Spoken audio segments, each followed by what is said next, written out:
We are the New York Knicks. I'm back in the New York groove. Well, it's the Knicks. New York. We are the New York Knicks. New York girl. For this new season we're about to enter, the Knicks is taking no shorts, just like winter. New York, New York. New York be about the Knicks, huh? But the best thing about New York City is K-N-I-C-K-S. Everybody say go New York, go New York, go! Go New York, go New York, go! Hey everybody, welcome to the New York Knicks podcast, episode 536. I am Jay. Mark, what are we going to be talking about today?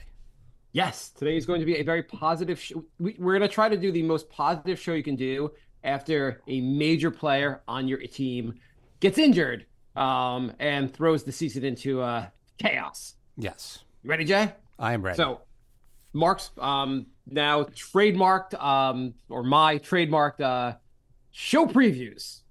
Do you have a drum roll, Jay? Okay, there we go. Okay, on today's show, we are going to ask the question, did the Knicks already make their big upgrade at shooting guard?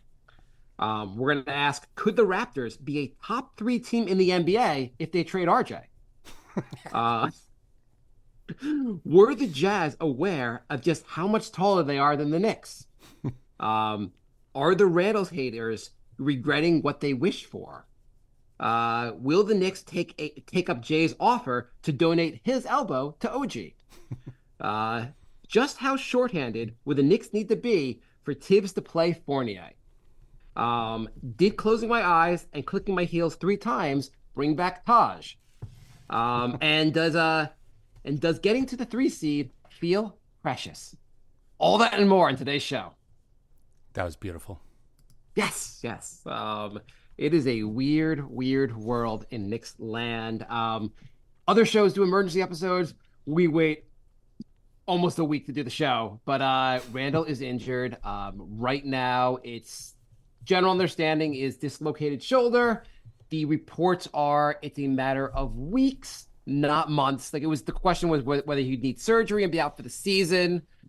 It looks like right now I'm assuming best case scenario, dislocated shoulder is an injury that apparently like you could work through and come back, but it's always once the injuries happen, you're at more risk for dislocating it again. Chances are he is not going to be back till maybe late March, early April in time for the playoffs, and it has to be. That's probably best case scenario. What do you think? What's your reaction, Jay? The issue is it's been 5 days and there's been no word from the front office at all. Randle is a really tough guy. He hardly misses games. He'll play even if he has some pain. So if he's capable at all, he's going to come back. The issue is if there is a tear under the dislocation, and that might require surgery. So yeah, a little nervous that we haven't heard anything. The injury happened. Everyone that's listening should know already, but the injury happened in the closing minutes against Miami. He still needed to be on the floor. Nothing against Tibbs, and it was a little ridiculous. How the play went down was a little ridiculous. Like I guess like a 3-point shooter, and you can't be near him. If you're near the basket, a guy can just take your legs out. But whatever. It was the block charge call that we've been complaining about for a decade, where you could just basically slide under somebody while they're running at full speed, and if you have position for a fraction of a second, then it's a charge. And it's the most dangerous play in the game. I don't like it. Brunson's awesome at drawing them, but I don't know if that should be in it really lends itself to these opportunity like this where the guy gets majorly injured.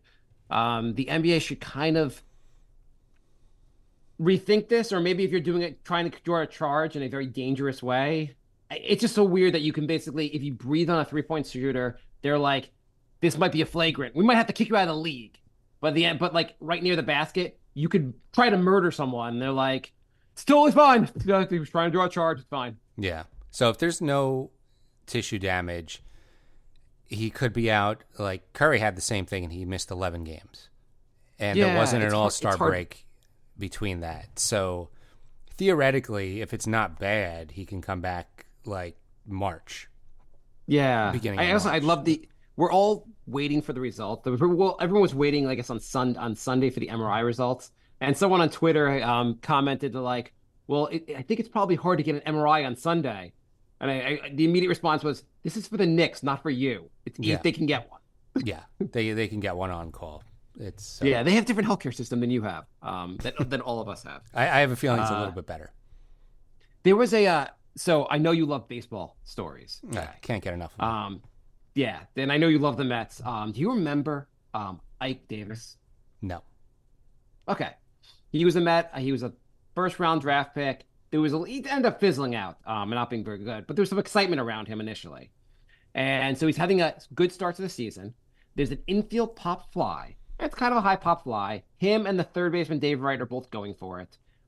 David Wright, as they're going for it, steps on Ike's foot, and Ike kind of falls over. Afterwards, they're like, he's day-to-day with an injury, but we'll be back very soon. And everyone was like, you just stepped on his foot. Like, yeah, okay, Right. I'm not sure why he's even out the next game. Mm-hmm. They kept saying he's day-to-day, day-to-day. He missed the rest of the season.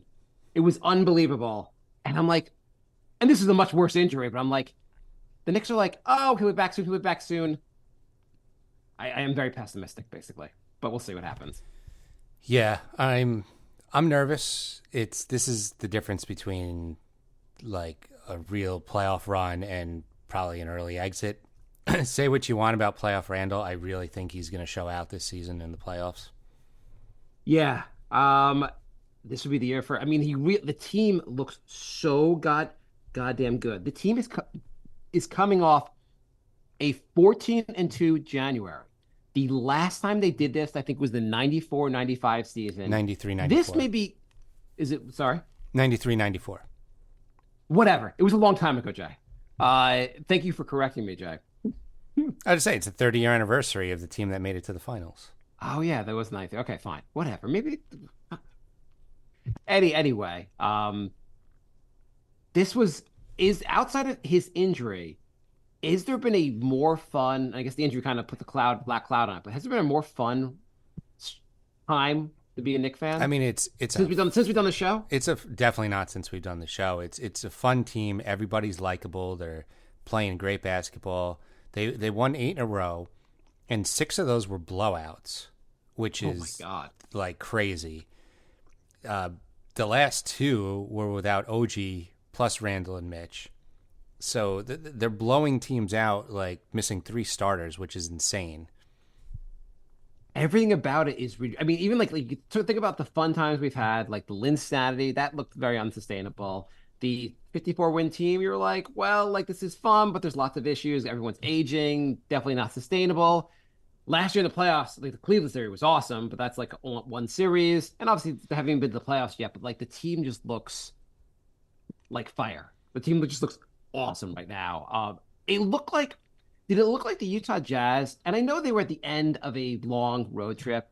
Did it look like around the middle of the third quarter, they looked like they kind of got hit by a bus and just had no idea what the hell happened?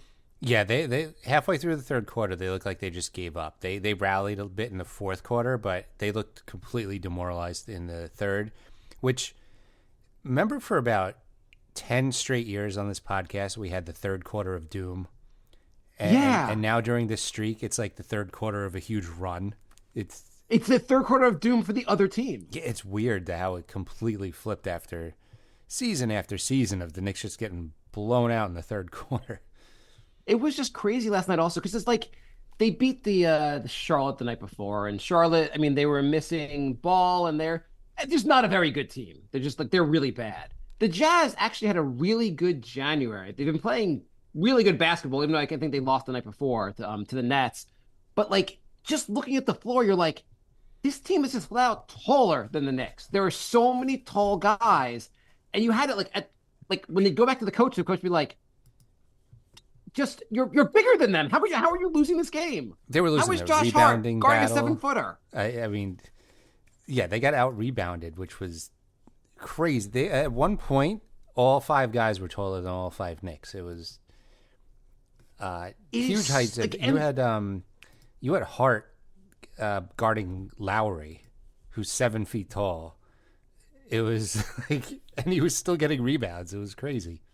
Yeah, he was really like marketed. I'm like, Marketing's this awesome player everyone's excited about. He looks, I know he shoots some threes, but like he looked like he couldn't figure out how to use his height against guys who were shorter than him. I'm like, I don't know. Maybe you do want to trade him. So the Knicks out rebounded them 45-43, which, considering the height differential, is insane.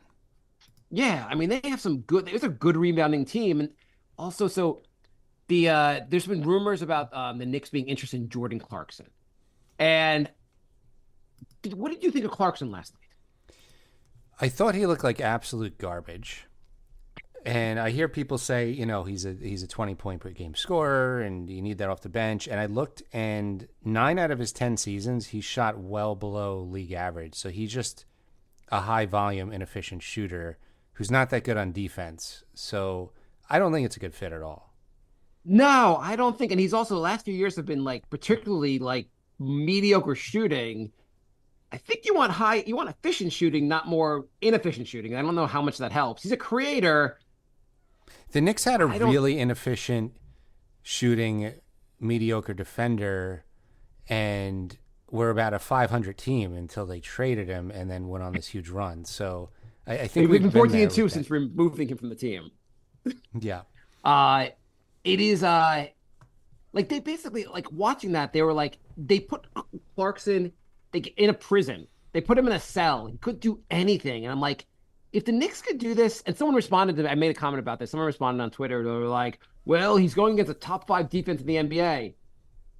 I mean, that's cool and all. The Knicks are an awesome defense, but like, I don't know if he can't do that against a good defense, how helpful will he be in the playoffs? Right. Yeah. I don't think that's the move. So with Donte's Inferno going on. Holy crap. Oh my God. He's been awesome. Absolute ridiculous. 9 threes last night. He's been insane. And his defense has been crazy too. Like, just both ends of the court. Awesome. He's been such a complete player. So I alluded to this earlier. Is he like, was the upgrade at shooting guard when they put him in the starting lineup in November or December? Like, yeah. Are we good now in starting shooting guard? Yeah, I don't think they need to make a trade for a starter. I really don't. I think the move is Fournier and maybe a couple of those protected picks for a bench upgrade. If that gets you Brogdon, if you could do Brogdon for Fournier and like 2 or 3 of those protected picks. But you're going to give like 2 or 3 protected firsts? Those protected firsts are absolute trash. People don't realize how bad those are. I mean, MJ, I mean, like, that's really like I mean, come on. I mean, I'm glad you're not the GM. You're not like, just take our protected first. I mean, they have limited value, but come on. The Detroit and Washington ones are going to be second rounders. Like, so okay, fine. You're not fooling other GMs with that. Like, oh, here's 2 firsts. Wink, wink. Brogdon's expiring on a bad team. They should be at the least willing to take like those 2 firsts, the Detroit and the Washington ones. The Milwaukee one's decent. I mean, I guess like if you had to give one, the Milwaukee one in 2025. I don't want to give the Dallas one this year or the Knicks one or the Knicks own pick this year. Right. I don't know how much value Brogdon really has right now. I mean, he's a good player, but like, I don't know if the going rate's that high for a rental. All right. I'm just saying, like, yeah, if you do a move like that, you're not losing anybody in the rotation and you're adding a good player. Yeah, no, that's fine. I think that would be a solid move. I feel like he is. We have a true point guard running the second unit, a guy who can score, a real 6-man as the 6th man of the year, basically replacing the second place 6th man of the year from last year. Exactly. And not a shot at quickly. Just if I could trade for a first and Fournier to get quickly back, I would do that also. But Donte looks like, I mean, like, you wouldn't want to take him out of the starting unit. No, you wouldn't. First of all, the chemistry on this team is insane. His defensive, like, you could say Adam Murray, he's better on offense, but Donte's better on defense. And if you're getting Randle back, like, do you really need to upgrade that much? I mean, he hit 9 threes. How much more of an upgrade on offense is a guy like Murray going to be? Or Murray's the guy that's going to need the ball in his hands. I don't know how well he plays off ball. I think that's part of the problem Atlanta's having is that Trey does not play well off ball. I don't know how well Murray does. And Well, right apparently now Murray doesn't play very well off ball because Yeah, that's why he the Hawks hasn't been suck. playing well. Like, and he's playing Yeah, I off mean ball. that's you don't. I mean, one of the things when you removed RJ from the starting lineup, you didn't have three guys who need the ball in their hands. Currently, we only have one guy who needs the ball in his hands, but like two is fine.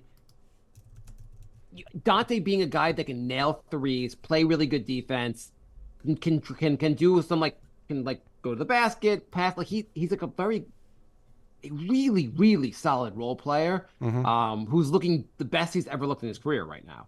Yeah, yeah. My favorite response we got today when I was praising Donte was, "You can't have Donte as your starting shooting guard on a championship team," because he literally was. Yes, from Milwaukee, yes. Yes. And yeah, if anything, I was thinking about it. Would Golden State be better right now if they just kept Donte and Didn't pay Poole. moved on from Clay? Oh yeah, or Clay. I was gonna say if they didn't play, they had to pay either Poole or Donte, and they went with Poole. Like that Yeah, wasn't good either. No, that was they paid Poole the year before. Or Yeah. I guess you're saying that because they played Poole, but they traded Poole also in the offseason. Yeah, yeah, Do you even remember what the order of this stuff? yeah, yeah. I just say things sometimes. Cobra says, if you had to choose between IHart and Robinson, who are you picking? If I have to choose, IHart. IHart. Not even. Yeah, I mean, I want Mitchell Robinson back. I feel like having two guys like that is great, but IHart has looked phenomenal. I think IHart's way better on offense, and Yeah. the defense is comparable. Yeah, I think I think that's really it. The offense looks having a center who can really pass the ball with the offense and can make some buckets. And in you don't have fact, I'm gonna say that when Mitch comes back, IHart should keep the starting job. Not a knock on Mitch. It's just IHart's been better. He meshes really well with the starting lineup, and I think he should be the starter. Yeah, well, I think also returning from injury, you'd want to limit his minutes anyway, so you have a perfect excuse to make him the bench guy. And then next year, you just still make IHart the starter. I'm Yeah. fully healthy, guys. Cool, Mitch. Just IHart starting still. Yeah. Josh says he's been a listener since the Linsanity era. He loves the podcast. Thank you very much. Awesome. How good does it feel to be a Knick fan finally? Josh from Australia. So I saw this stat online. That did you to put in context when I ripped RJ earlier. This was Ryan Garcia on Twitter posted. The Knicks had a plus 4.56 net rating when RJ was off the court and a negative 2.003 net rating when he was on the court for his entire career on the Knicks. A plus 456 net rating would have been the third best mark in the NBA over that stretch. The Knicks were a top 3 team for half a decade when he did not play. Yikes. I mean, in fairness, RJ played a ton of minutes, so these are all the minutes he's playing is really the bench minutes, and IQ look really. That's why IQ's also added a lot to the bench minutes and so forth. But that is kind of a crazy stat. So are the Knicks really so much better now because they got OG, or are they so much better now because they got rid of RJ? Can it be both? I think most of it's getting OG. Replacing RJ with a phenomenal defender makes a huge difference. But the fact that OJ's not playing and the teams have looked really awesome last 2 nights doesn't help RJ's case. No, it definitely doesn't. In fairness, RJ's looked a lot better in Toronto. I wish him the best. Not trying to spend. I just saw that stat. And I was like, holy crap, that's crazy. Yeah. But yeah. So also the other guy who's been surprising us all, Precious. What do you? Precious has been What do you good. say about it? He's been very good. He's, I mean, I wasn't expecting him to be playing this many minutes, but he's been really solid. He's kept the ship afloat without Randle, and he's got some moves. I mean, he's got some Yeah. offense. He's been rebounding good. His defense has been solid. He's been asked to defend 4s and 5s. He's been really good. I mean, as far as a backup power forward / third string center, like just a guy like I would sign me up for him. I don't think he'll be that expensive in the offseason. Bring him back in a heartbeat. I was at one point yesterday, I was like, did the Knicks get the two best guys in that trade? I don't knock IQ, but I love IQ. I love IQ, but Precious has been way better than I thought. And I just feel like basically they did the trade and they're like, well, we're giving you a lot for OG. You throw in Precious. And the Raptors were like, oh, yeah, whatever. And that guy's a scrub. You want Malachi also? And like, Malachi's the guy you really want. And they're like, sure, whatever. Like, the Knicks obviously clearly had, like, it wasn't just like Malachi might have been a throw in or whatever, but like, they did like, there was a reason they made sure Precious was in the trade. Yeah, yeah. I mean, they needed a backup for Randle anyway, so even with Randle back, he's going to play. They need an extra point guard. They need an extra backup for him. Like there was a very logical reason to throw him and Malachi in the trade. But yeah. Precious, super impressed with like his. I mean, he's not like a rim protector, but he's holding his own. I'd say a above average defender. Yeah, and he can guard multiple positions. Solid team basketball. He seemed to like there was a couple passes where like Brunson set him up around the basket. He dunked like. Mm-hmm. Even I think he shot a couple threes also. Did you find it was weird? Like Precious shot 3 threes. Then the fourth one he was like going to do it. Then he kind of drived in. I was like, please just stop shooting the threes. Yeah, there was also there was a play where Sims was in the corner, and I was like, Sims, what are you doing in the corner? And I think it was Hart passed it to him, and even Sims looked like, oh, yeah, I should not be in the corner right now. Like, this is a bad place for me. A positive Sims moment. There was a play where Sims basically just dribbled the ball and drove to the basket and dunked on, I think it was Kessler. Yeah. Sims looked pretty good. Yeah, like there's, I mean, it's weird how these guys are developing with Tibbs here because he doesn't develop the young guys. He doesn't play them either, so I don't even know how these guys are on the court. It's so weird. It's so weird. But Mr. C wants to know when the next Brink episode is dropping. We are going to do one soon. The Brink of Sanity is our comedy podcast. I'm guessing Mark doesn't want to record tonight, so we'll talk about it after the show. So that means no. So soon, Mr. C. Soon. Maybe tonight. Let's see how it goes. Yeah, I could tell the way Mark's saying that it won't be tonight, but soon. But the Knicks are goddamn awesome. They're so much fun. Is it funny with the Randle stuff with like the hate? Like there's no matter he's having an all-star like tomorrow, Brunson should be an all-star. They're announcing the reserves. Mm-hmm. Hopefully Randle will be an all-star also. Even with him being an all-star before the injury, people are like, Knicks gotta trade him. Then somebody gets injured, and all the goddamn fake ass Knicks fan casuals are like, "Oh, I hope he's okay." And I'm like, "Do you really? Are you sure you hope he's okay? Because you've been wishing the Knicks get rid of him for the last you 38 tweets from you." I mean, the fact that a lot of people are shocked the Knicks won the last 2 games shows how important Randle is, and I know they're winning without him right now, but they're going to need him. This isn't like they're not going to be blowing teams out by 20 points a game the rest of the season. Like they're going to need Randle.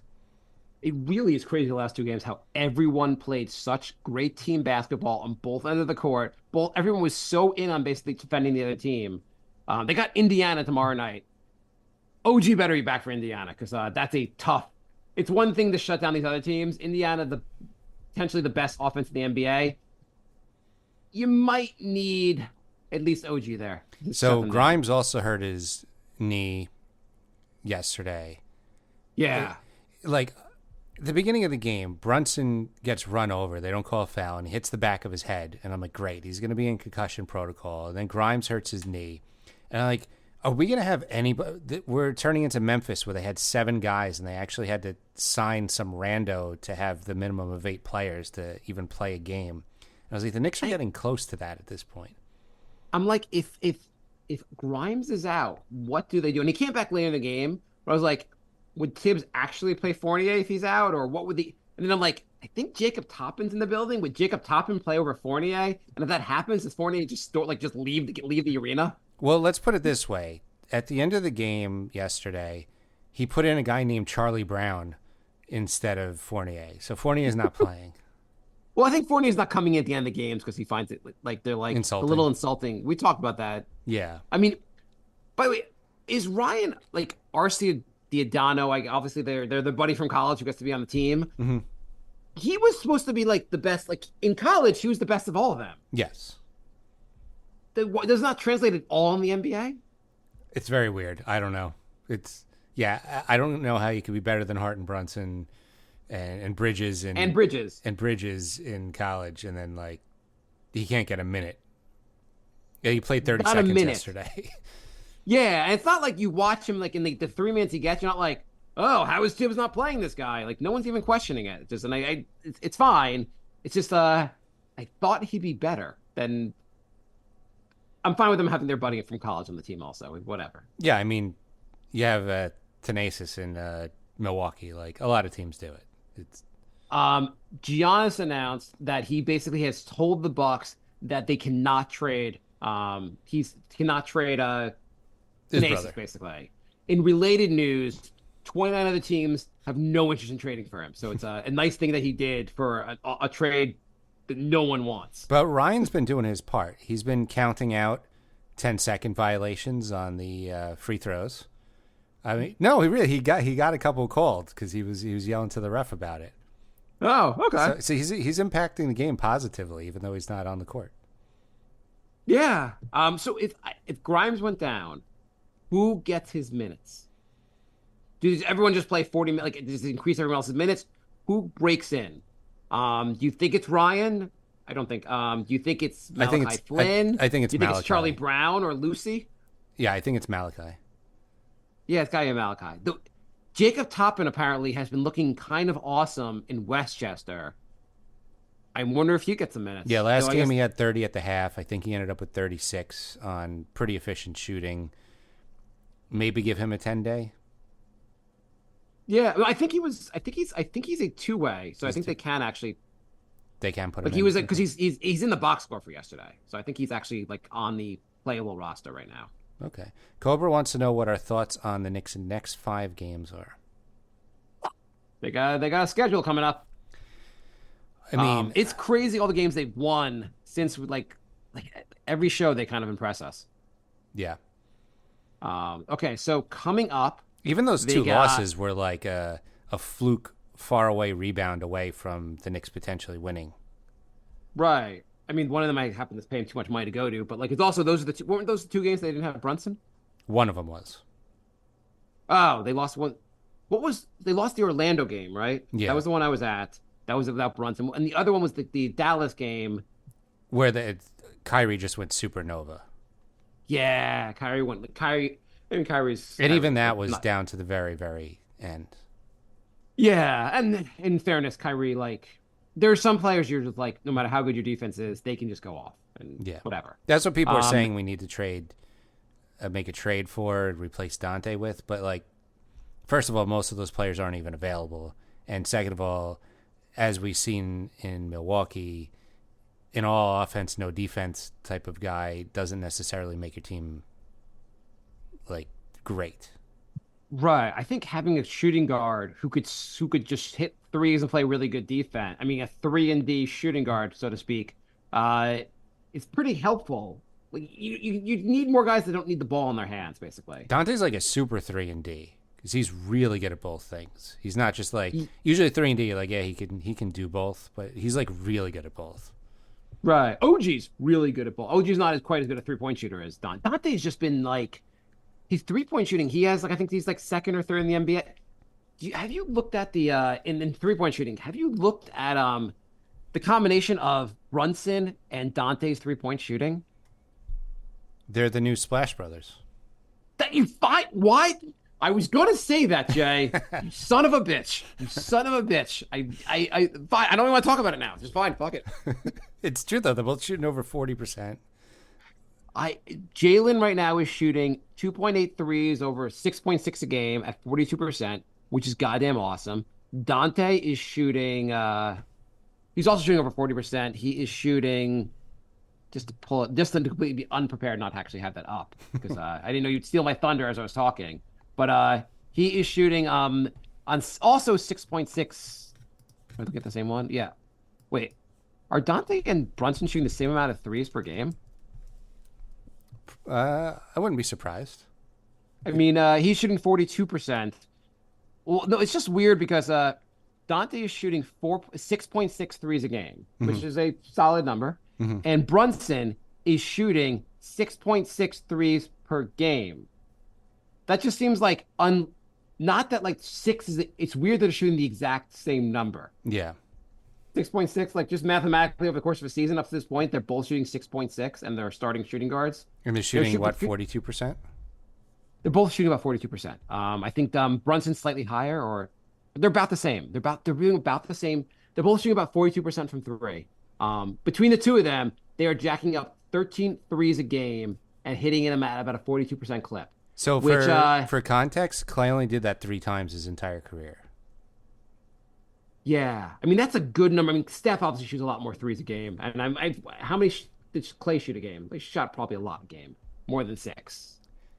Yeah, I mean he shot the most he ever shot was last season. He shot almost 11 a game, which is that's a little insane. much. But Yeah, most of his crazy. career he was shooting between 7 and 8.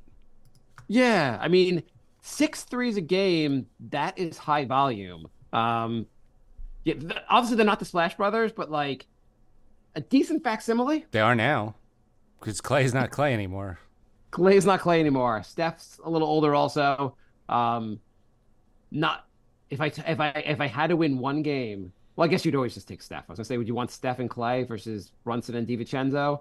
It's a little crazy to say you wouldn't want Steph, but whatever. I mean, I would have to think about that because Clay is so diminished right now. I would actually give pause and be like, maybe I'd go with Brunson and DiVincenzo. Yeah, I think that's what it comes down to is Thompson, because he's not who he was before. I mean, before he was obviously a very elite defender. Yeah. But he's not that guy anymore. I mean, I guess that the kicker is that you have Steph Curry, who can like any night just go like supernova on a whole nother level. Yeah, but he's not even doing that very much anymore. So He's shooting 40% on 11 a game, so still at his age. I mean, Yeah. Steph's awesome. But wow, the Knicks have been goddamn awesome. Okay, a couple questions, Jay. Mhm. Okay.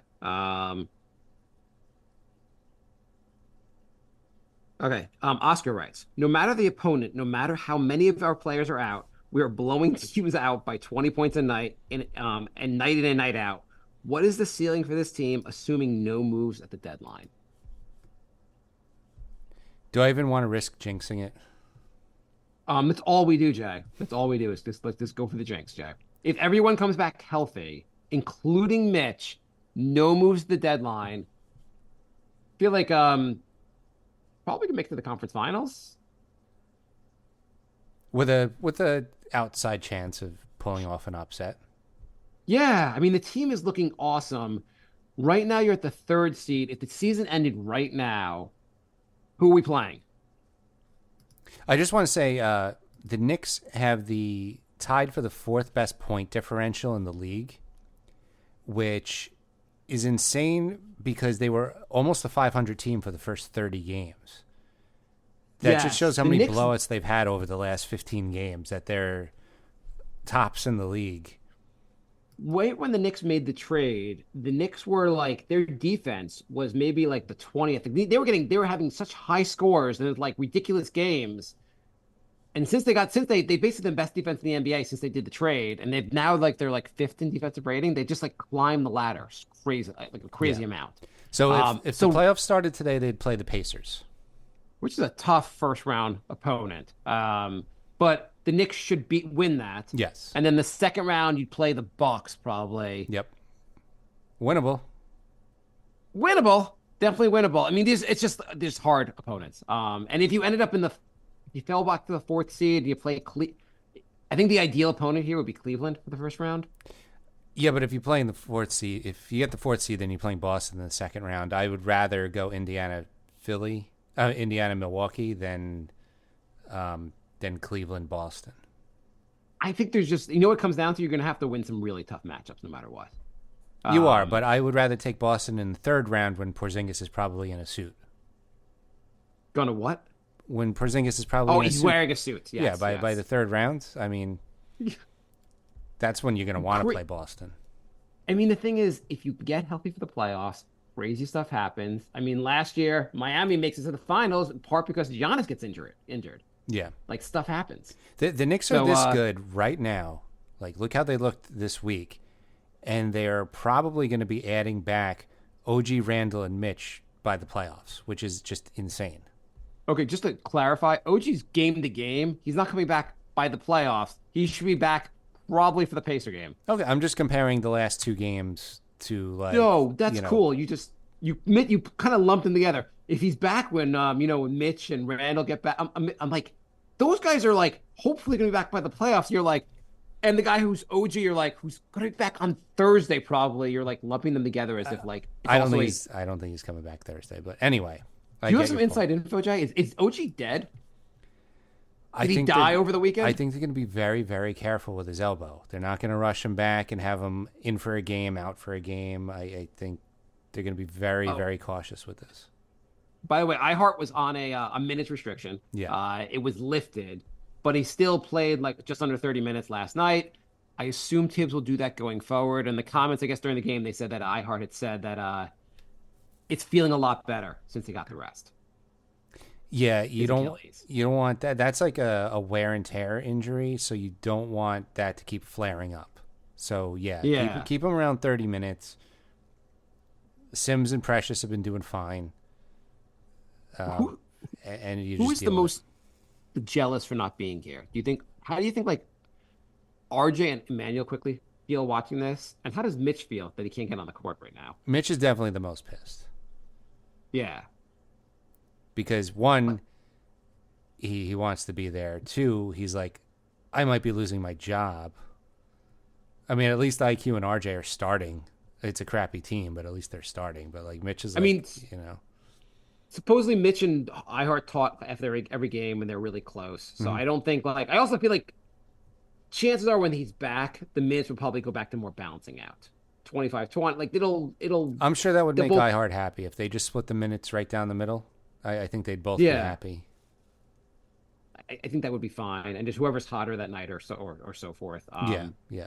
I mean, for IQ, you're like, I am the starting point guard here in Canada, and I mean, RJ's been playing well. I think both have missed the last two games in honor of Randall being out. I don't know, but also Tristan writes, how long could the Knicks keep up these winning ways so shorthanded?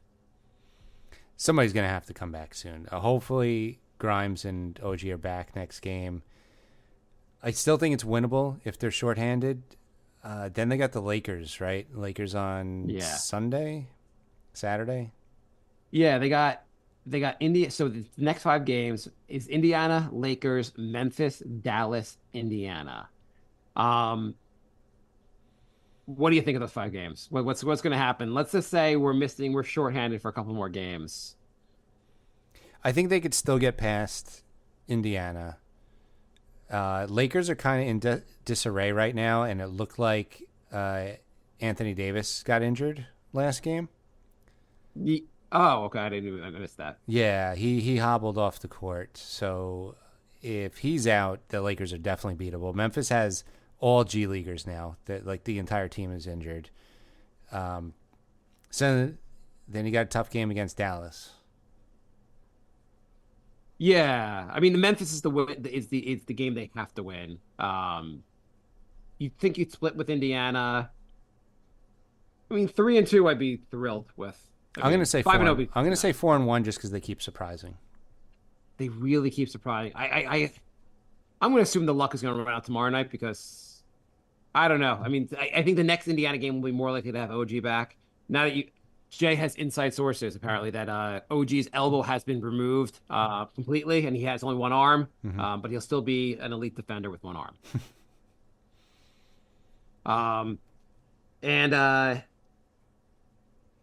Craig writes, Are you guys in the make a trade or rock with what we got camp? Personally, I think we need a ball handler to come off the bench, Brogdon level player for the playoffs. I think I don't really want them to shake up this starting lineup right now. No, I agree. But I am in the make a trade camp because They got Fournier's contract sitting there, and swap it with somebody else who hasn't expired. Just get another body just to relieve some minutes from some of these guys. And not that they're playing crazy minutes, but with all these injuries, like, you need another body out there. Also, another playmaker off the bench would be nice. McBride has been much better, but I noticed even when he's out there, they're kind of having, like, Josh Hart play point guard, or, like, McBride's been basically playing shooting guard, and he looks a lot better like that.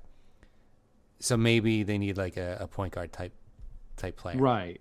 I think Brogdon would be the perfect guy to get. I don't know who else. If they can make a trade for Brogdon and only lose Fournier and a pick, draft or whatever, I feel like this team could go all the way.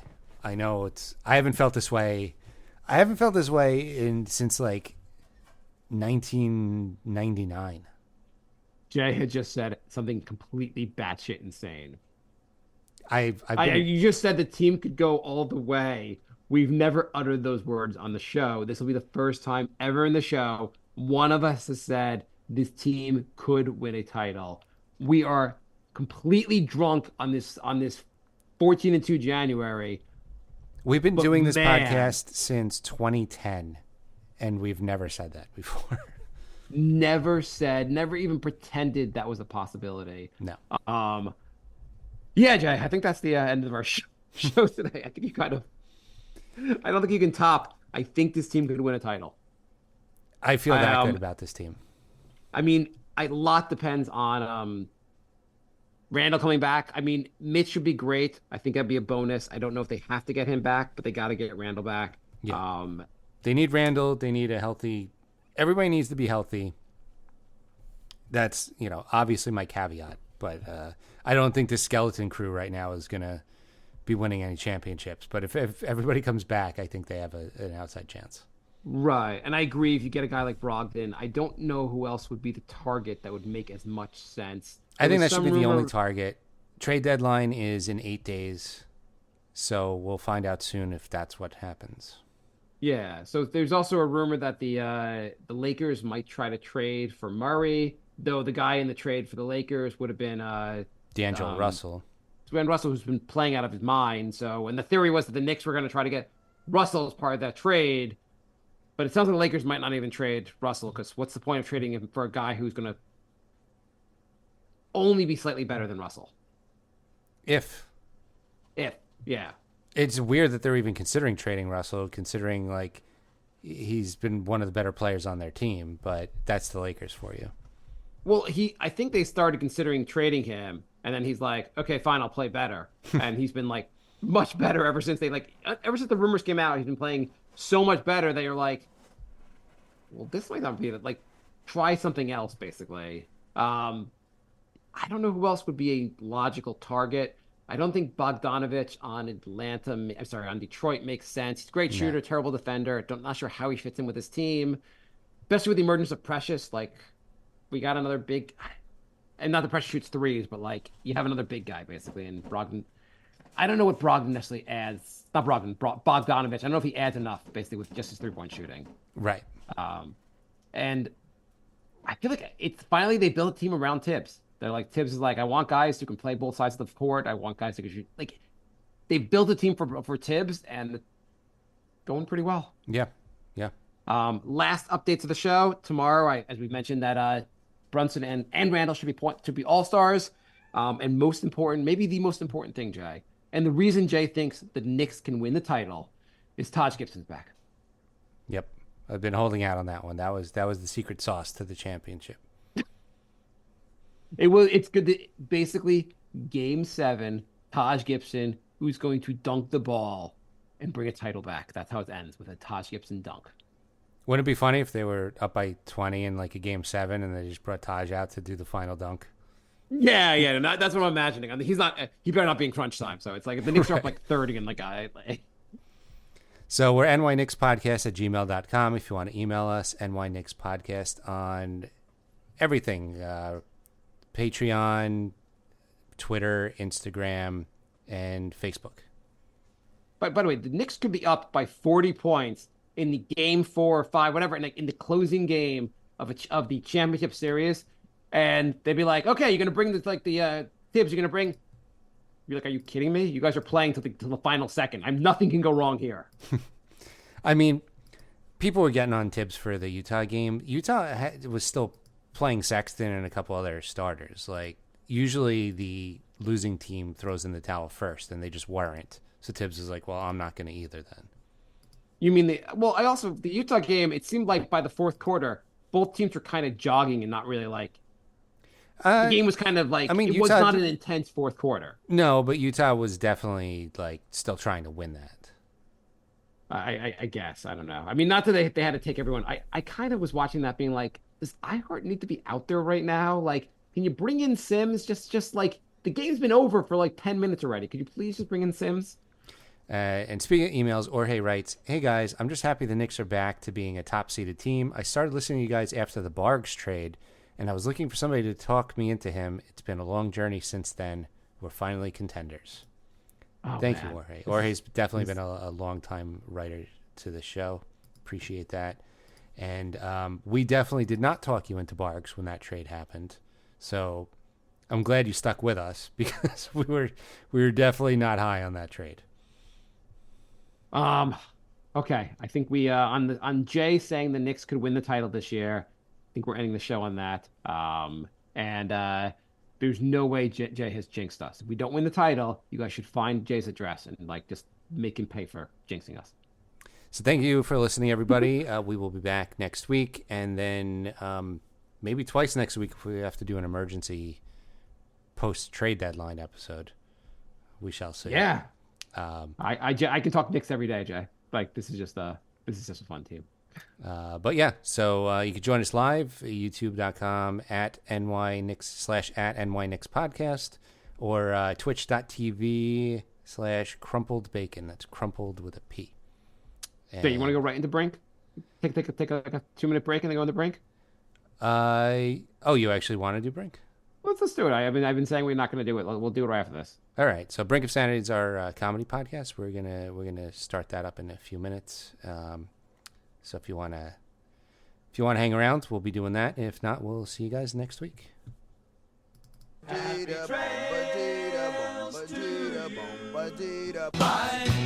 love. Goodbye, everybody. Goodbye. It's all over. Goodbye. It's time to go. This is the end.